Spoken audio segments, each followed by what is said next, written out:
What's going on, everybody? Welcome to Wreck Nation. And listen, right now I think we have a fun one.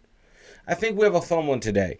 You know, we have to mix it up a little bit, especially with us on our journey of insane stories, amazing feats of engineering, all dealing with wartime weapon systems. So, guys, I pulled up something from the infographics, right? That I've never seen. I just searched this into the web, right? Just do it out there. Let's check this out. I hope you guys are here for this kind of stuff.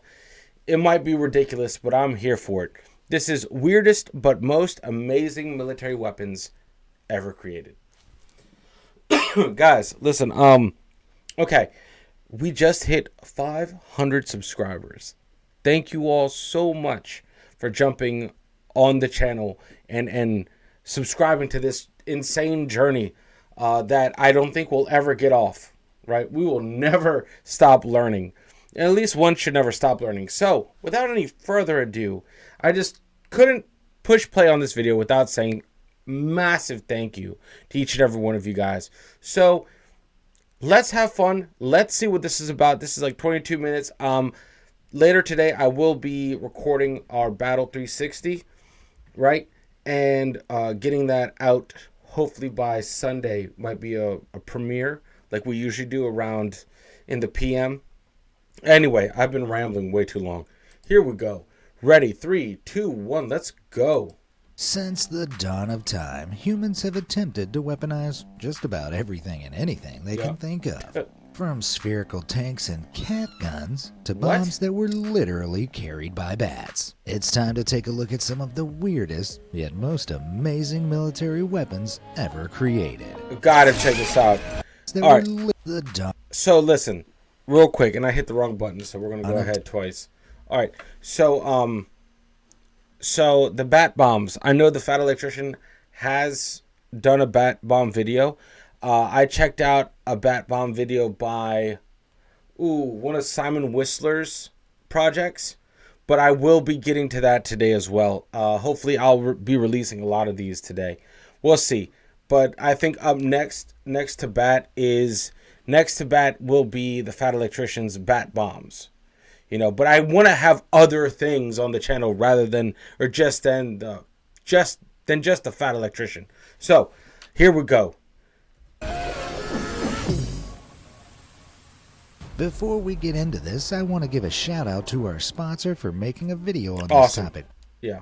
100 alliances at home. Nope. 30 days from this video is uploaded. Cool. There we go. So don't miss out. All right. Thanks again, Conflict of Nations. Now it's time to take a look at some super weird weaponry. Let's do it. Pussy pistol. This is the aptly named corner shot.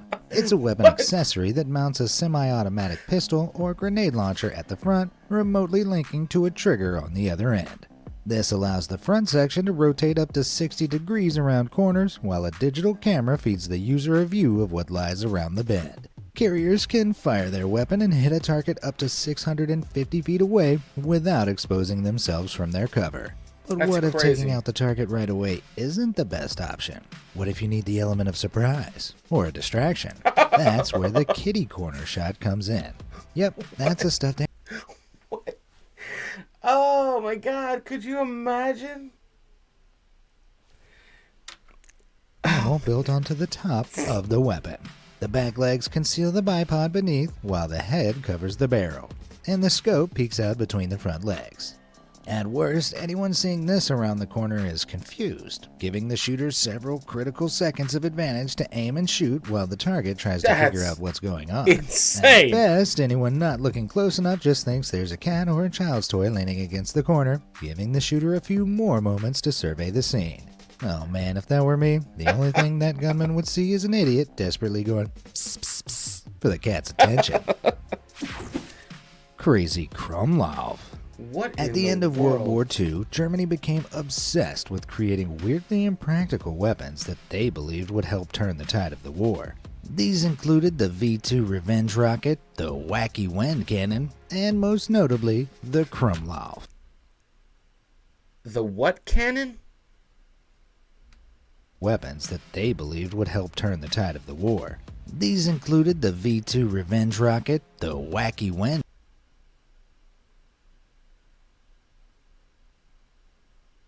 The wind cannon? Excuse me. Excuse me? What? Was that effective? cannon, What? and most notably, the Krumlov, That just a looks like a 14-inch burnt- long curved a barrel bent rifle barrel. attachment. This is the great-great-granddaddy of the corner shot. Okay. Designed so that German troops wielding Sturmgewehr 44s could shoot from cover during conflict. But instead of a digital display, the Krumlov contained a mirror so the user could see where the gun was pointing while maintaining a standard Oh. hold.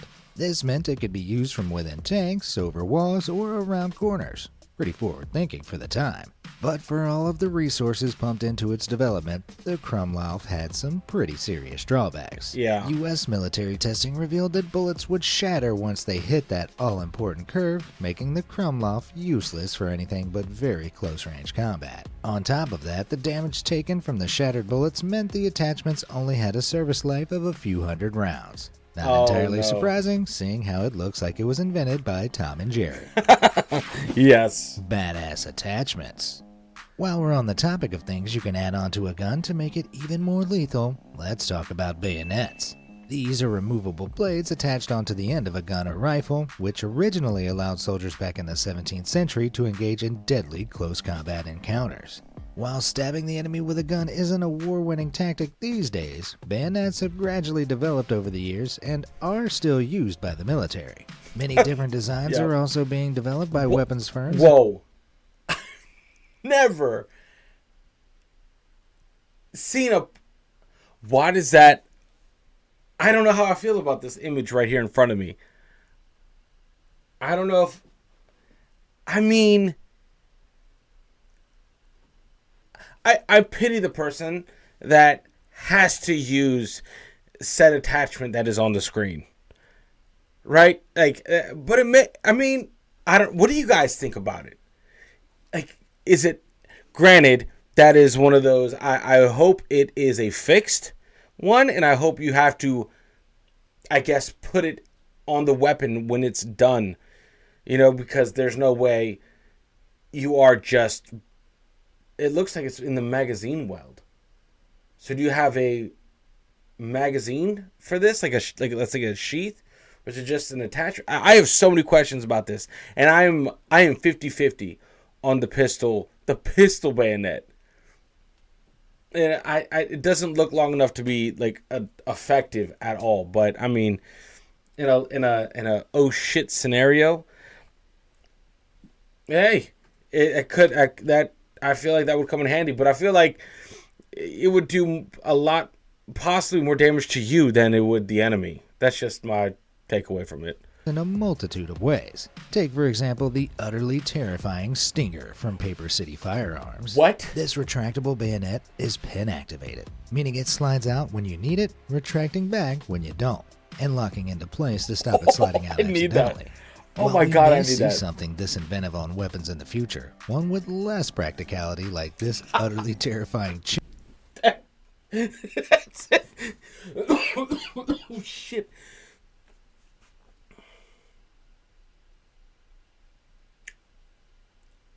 I know. First and foremost, look at this beast of a weapon system. Imagine how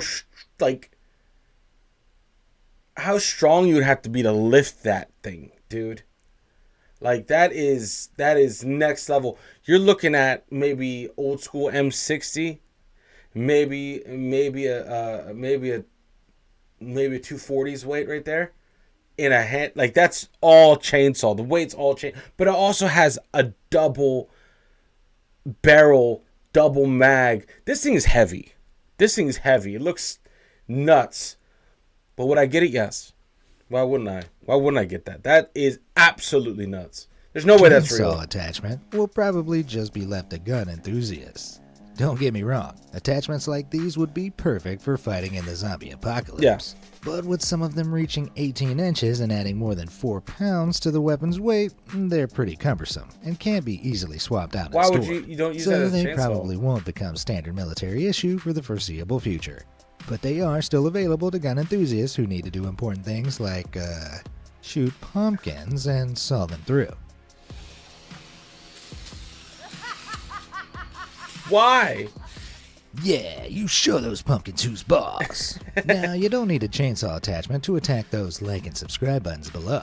Go to war on those things. All done? Great. Now, where were we? That's nuts, though. 3 in 1. Alright, this next weapon was never official military issue, but it's so brilliantly weird I just have to show it to you. What Take is a that? look at this.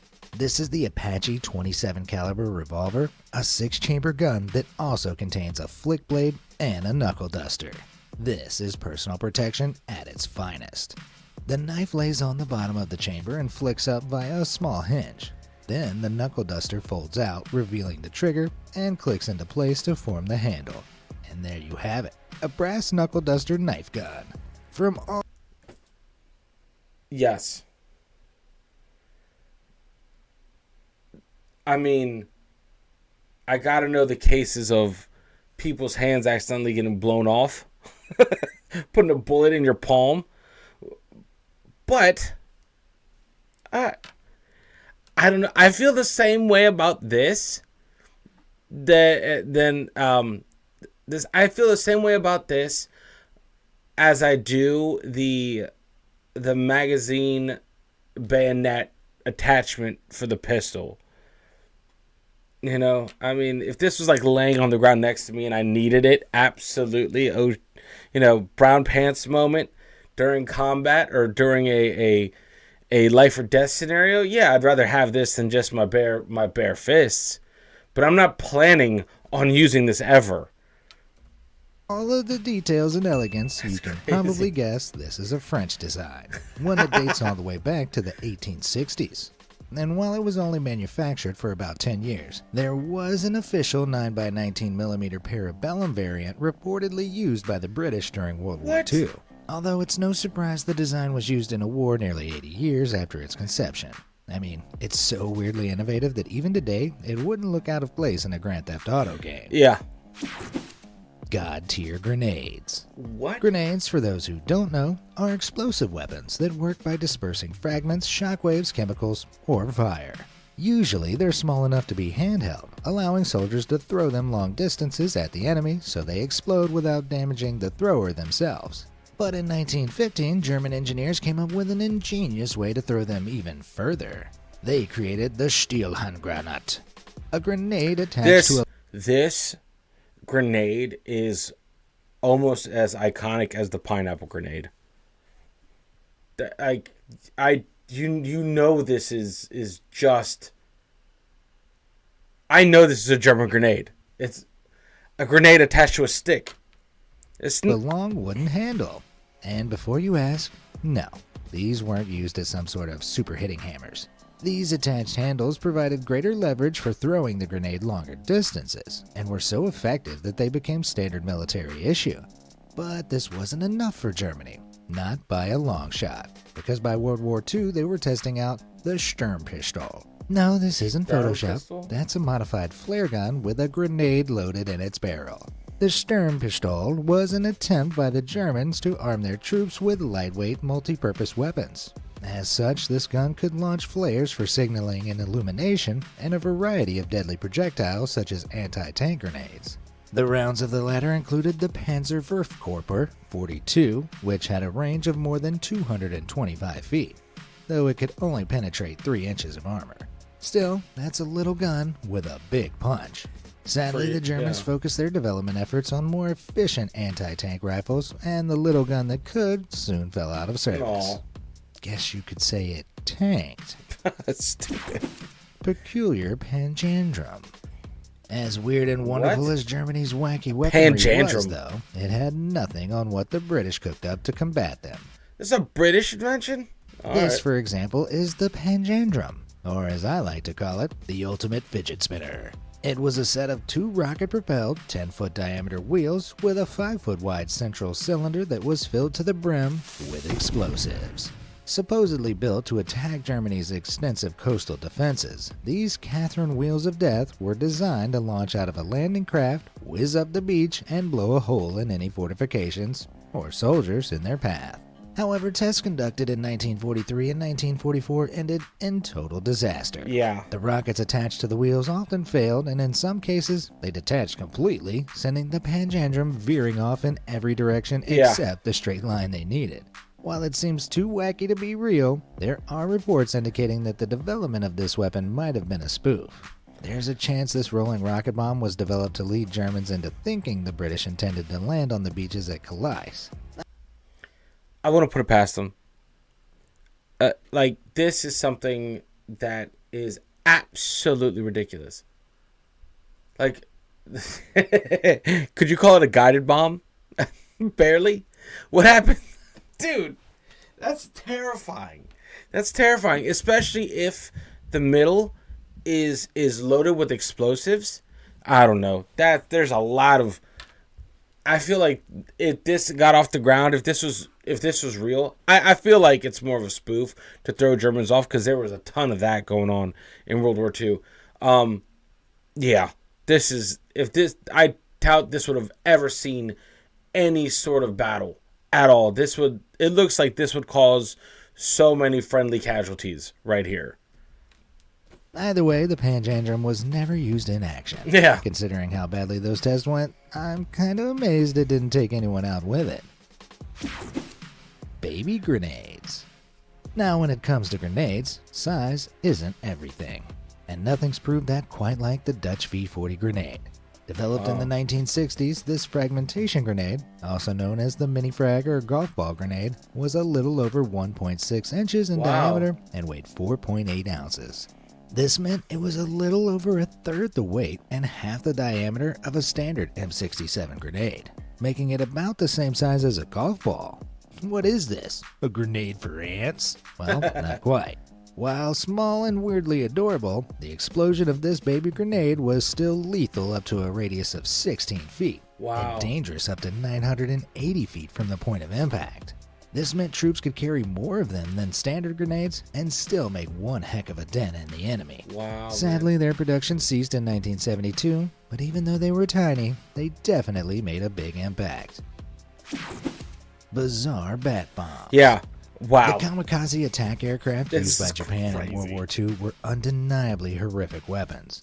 Men would fly these aircraft and their built-in bombs directly into the target, sacrificing themselves in the process. While terrible, it gave a dentist from Pennsylvania, one Little Adams, an idea. What if the US could train animals to be the kamikaze bombers they didn't want their human troops to be? After the attack on Pearl Harbor in 1941, he sent a crazy proposal to the White House. Strap tiny incendiary bombs to thousands of bats, release them over the island of Japan, and they nest in all the nooks and crannies of the country's wooden buildings. In theory, they'd cause thousands of uncontrollable fires across the country. An idea that was as ingenious as it was batty. As luck would have it, similar research being undertaken at the time into bats' echolocation abilities strengthened Adams' proposal, and the National Research Defense Committee began testing. A demonstration was conducted where the bats carried dummy bombs, and after being considered viable, the operation was finally given the designation Project X-Ray. So, how would the mechanics of this project work? First, the bats would need to be still while they were being transported, so they were stuck in little ice cube trays and kept cool, forcing them into a hibernate state. Then a cardboard container would release the bats automatically from the plane, and as they warmed up on their descent, they'd spread their wings and fly. But this didn't go to plan. During one test, a few of the loaded bats set fire to a hangar and General's car. Well, at least they knew it worked. Ultimately, the Marine Corps spent some $2 million trying to get this crazy idea to take off, but in the end, the project was scrapped in favor of the atomic bomb. Atomic bomb. Yeah. Man, I think I've gone batty. Real big guns. In the 1790s, the world's first flintlock pepperbox guns were created. Revolvers with multiple barrels that used a flint-striking ignition mechanism. This multi-chambered, fast-firing gun was a game changer. But it wasn't long before people began taking the design to new heights. Some No variations way. featured 6 or 8 chambers, each holding a bullet which would rotate around to the firing pin in succession. But by the 1850s, some adventurous designs featured up to 18 barrels, though one went even further, designed by a Belgian gunmaker called Mariette, featuring a mega 24 barrels. What I wouldn't give to see that feature in a Western. They could call it the good, the bad, and the utterly insane 24-barrel gun. While it would have taken a short time to fire, loading each bullet and placing the percussion caps needed to fire them on each barrel would have taken between 40 and 60 minutes. So super cool, but not exactly a quick load. Luckily, in the 21st century, the great-great-grandson of this mega barrel pepper box is a little easier to load and fire. Say hello to Metal Storm technology. What is that? Unveiled back in 1997. What is that, dude?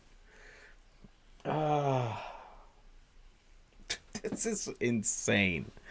This company developed a volley gun with a whopping 36 barrels. The prototype gun demonstrated that Metal Storm technology could achieve a maximum fire rate of an impossible sounding 1.62 million rounds per minute. In this configuration,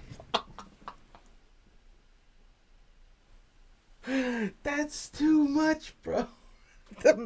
Wouldn't the whole freaking weapon system melt? it could fire almost literally Oh a my God. wall of 24,000 9mm rounds at more than 3,800 miles per hour, which would eat through just about anything in its way. It worked by stacking multiple projectiles nose to tail in each barrel, which were then electronically triggered individually in rapid succession. This meant they fired in waves, delivering maximum damage without knocking into one another.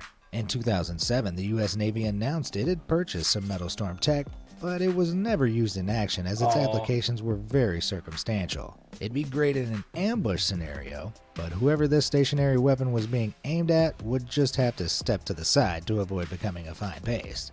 That's a pretty limiting drawback. Unable to secure many contracts, the company went into administration in 2012. Looks like they hit a wall. Hopefully not one made of 1,000,000 bullets. That's crazy. Under dude. fire.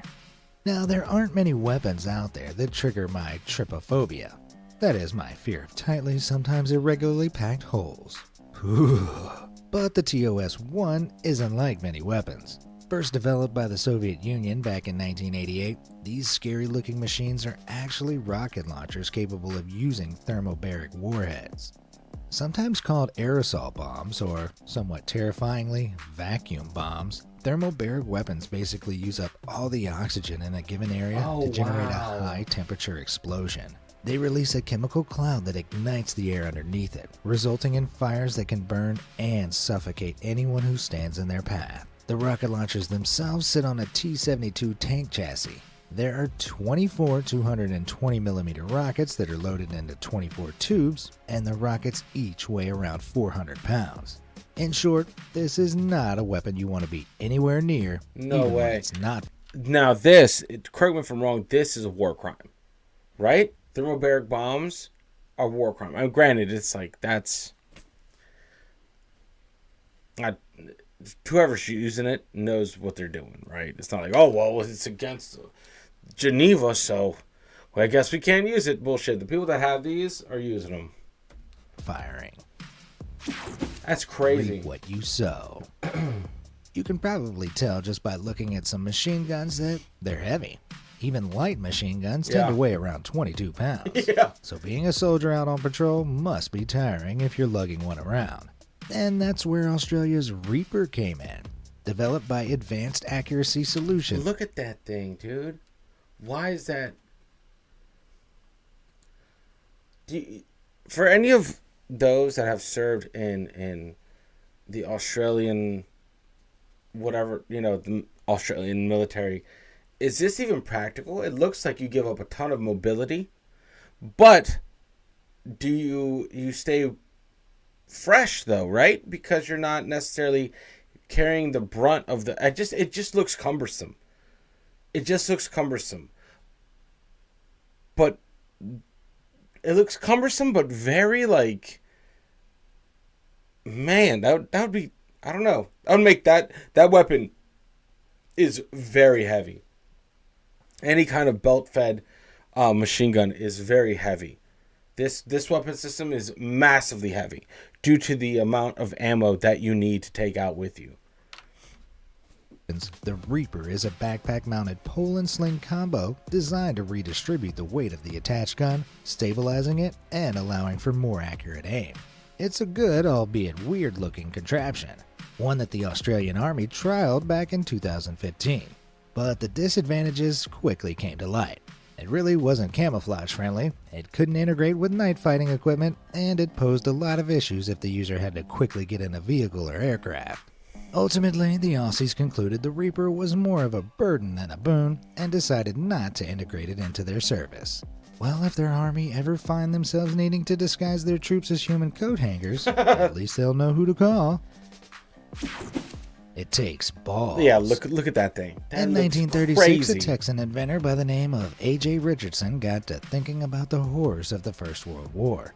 What if instead of launching mortar bombs at trenches and hoping they hit the target, they could send heavily armored, motorized bunkers over the fields like steel bubbles? Richardson drew this design up, and for the most part, it seemed like a solid idea. The motorized ridged outer shell would allow the ball to conquer just about any terrain, the 3 men inside were sealed against gas attacks, and the heavy driving motor would prevent it from rolling sideways. There was just one problem. There were no windows. Richardson had forgotten to take into account that the men inside needed to see where they were rolling and shooting. As such, this tumbleweed tank never got past the design stage. But that didn't stop others from creating similar designs like Germany's weirdly mysterious Kugelpanzer. Less than 5 feet in diameter, with a small trailer wheel at its rear, this ball tank was manned by a single crew member sitting on a motorcycle-style saddle powered forward by a 25 horsepower engine. The shell was a mere 5 millimeters thick and was solid all the way around, save for a viewpoint at the front that had a slot for a machine gun underneath. Weighing in at 1.8 tons, it's estimated this thing would have rolled into battle at a threatening 5 miles per hour. But here's the thing, there's only one known Kugelpanzer in existence and almost no records of its development. It's theorized German forces probably used it for light reconnaissance or cable laying, as there are no records of it ever being used in combat. Despite very little being known about it, a fantasy Soviet version featured in the popular online game World of Tanks under the name the IS-8 Ball. But a group of Chinese engineers were so taken with the virtual tank that in 2020 they made one from scratch themselves. No way. Using 2 tracks that run around the entire diameter of the ball, moving one allows the entire sphere to rotate on the spot without rolling over. While those guns don't seem functional, this brilliant ball is definitely on a roll. Off the top of your head, the trench warfare of World War I was as essential as This World War One is when shit kind of got wild, right, guys? We're like, there has to be a better way. Anything goes, right? Like, I don't know. First and foremost, let's just not gloss over that China made something out of effing Transformer movie. That thing is crazy looking. You know, if it was able to just stay always on its tracks, that thing would be unstoppable. That would be crazy. Not unstoppable. But that's pretty sweet looking. How practical is it? I don't know. Probably not at all. But still. But less practical than this, though. Or more practical than this thing. Would expose themselves from the safety of their trench to fire at the enemy, risking their own demise in the process. This was something that Albert B. Pratt, a resident of Vermont, had thought about a lot. Then in May 1916, he applied for and was issued a patent for one of the weirdest, albeit inventive weapons the world has ever seen. The helmet gun. What? It was a pneumatic gun built into the steel casing of a helmet, fired by the operator by blowing through a tube to activate a mechanism that would hit the gun's trigger. To Albert, the gun made perfect sense. Soldiers wouldn't have to expose themselves over the trenches, allowing them to make well-aimed shots by simply peeking over. He also argued that the gun was automatically aimed at threats, as we tend to look towards targets, allowing for instinctive aim. Sadly, it was a little too ahead of its time, and was resigned to the history books. But the idea itself wasn't as mad as it seemed. Helmet-mounted viewfinders like the integrated helmet and display sighting system for the Apache helicopter became more commonplace in the military in the 1980s. While there are no modern patents that involve strapping a physical gun to a soldier's head, it seemed Pratt's design wasn't far off the modern mark. Mind blown. Steely shields. With trench warfare being such a critical and defining factor of World War I, many other experimental weapon designs were developed to overcome it. One of these was the mobile personnel shield, developed by French Colonel Jean-Baptiste Eugène Estienne, the most French-sounding man in existence. All steel in design, these shields consisted of two huge wheels supporting a box-like structure that a troop could crouch inside and fire out of through very tiny slots at the front. From the inside, troops could slowly push their way forward into the battlefield, protected for the most part from enemy fire. It was a pretty ingenious contraption, but it had a huge disadvantage: its weight. Being all steel for protection, they were too heavy and cumbersome to be used for anything other than short distances on favorable ground. If the unlucky soldier hit a patch of deep mud, it was game over. Despite this, larger multi-personnel versions were developed by other countries, like this one from Russia, though the cumbersome concept didn't make it through to the Second World War. Today, many see these mobile personnel shields as the inspiration for the development of tanks. I guess all that's left to say is, tanks a lot. Before I go, I want to say thank you again to Conflict. Listen, guys, let me just make sure there's not a last one in the wings. All right, no. Guys, what do you think? Let me know about what was your favorite one, because this is nuts. We are going to get to the bat bomb. We are going to be getting to the bat bomb one probably right after this for our kind of 500 subscriber special day today. We hit that today, so guys, again, you all are legends. There will be a lot more crazy type content. You know, summer is a busy time. Summer is a busy time for parents, right? And making the most of every free moment is what our goal is here in our household. So I will be getting content when I can, and we're marching forward, pun intended, I guess, right, with this channel.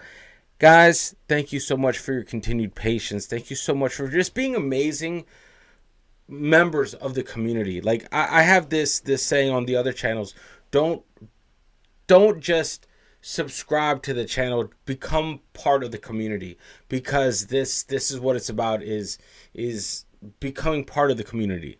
Like right that's what we're here for. We connect, we share stories. You know, it's not just I read a comment and throw it away. I read it and I try to learn as much as I can from comments, and I take to heart comments and constructive criticisms for sure. So anyway, guys, much love. I hope the audio is still fine, because it's going pretty crazy right now. Anyway, stay legendary. Make sure you unplug and do something legendary. And I will see you all in the next video. Later, guys.